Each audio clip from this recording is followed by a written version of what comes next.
آپ کو کیسا لگے گا اگر آپ جو لباس پہنے ہو وہی کوئی اور پہن کر آپ کے سامنے آ جائے؟ پھر تو آپ کو غصہ ہی آئے گا کہ اتنی محنت کے بعد لباس کا انتخاب کیا تاکہ آپ منفرد لگیں، لیکن یہ تو یونیفارم نکل آیا۔ کچھ ایسا ہی صحافی عفت حسین رضوی کے ساتھ بھی ہوا۔ اطالوی شہر روم کی قہر ڈھارتی گرمی سے بچنے کے لیے مقبول ترین برانڈ زارا کے لانگ جیومیٹرک پرنٹ کی فراک کا انتخاب کیا، خوب سیر سپاٹے کیے اور اترا کر تصاویر بھی اتروائیں، لیکن ان کی یہ خوشی اس وقت 9-11 ہو گئی جب انہوں نے اپنے جیسا ڈریس ایک اور خاتون کو بھی پہنے دیکھا۔ بات یہاں 1-2 خواتین کی نہیں بلکہ وہ جہاں جاتی وہاں کہیں نہ کہیں خواتین زارا کے یہی زگ زیگ لباس پہنی نظر آئیں۔ آپ کو یاد ہوگا کہ ایک وقت تھا جب کسی تقریب یا شادی بیاہ کے جوڑوں کے لیے تھان پر تھان آتے اور پورے خاندان کی خواتین اسی تھان سے ایک جیسے جوڑے بناتی۔ ایک جیسے لباس نہ بھی ہو تو ایک رنگ کے کپڑے ضرور بنتے، جسے آج کے دور میں تھیم یا ڈریس کوڈ کہا جاتا ہے، لیکن یہ بات شادی بیاہ، پارٹی یا دیگر تقریبات کی تھی۔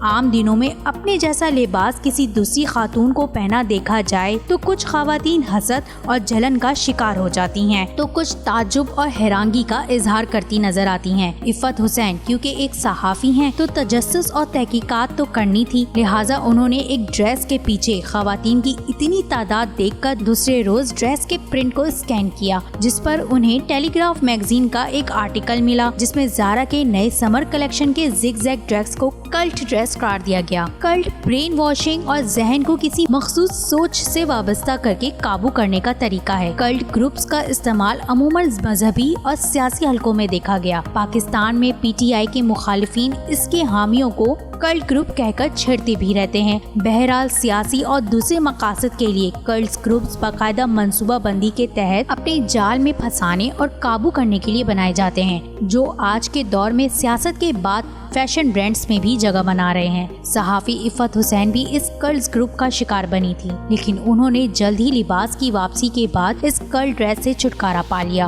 اور اپنی رقم بھی وصول کر لی، لیکن ایسا صرف باہر ممالک میں ہی دیکھا گیا، کیونکہ پاکستان میں ایک بار خریدا ہوا لباس واپس نہیں ہوتا، چاہے اس میں کوئی خرابی ہو یا وہ آپ نے پہنا بھی نہ ہو تو رقم کی واپسی دور کی بات ہے۔ لیکن کیا کبھی آپ کے ساتھ بھی ایسا ہوا ہے کہ آپ نے بھی کوئی کلٹ ڈریس خریدا ہو اور نشاندہی کے بعد آپ کا ڈریس پیسے سمیت واپس ہوئے ہوں، یا ایسا ہی کوئی دلچسپ واقعہ ہے تو ہمیں کمنٹ کر کے ضرور بتائیے گا۔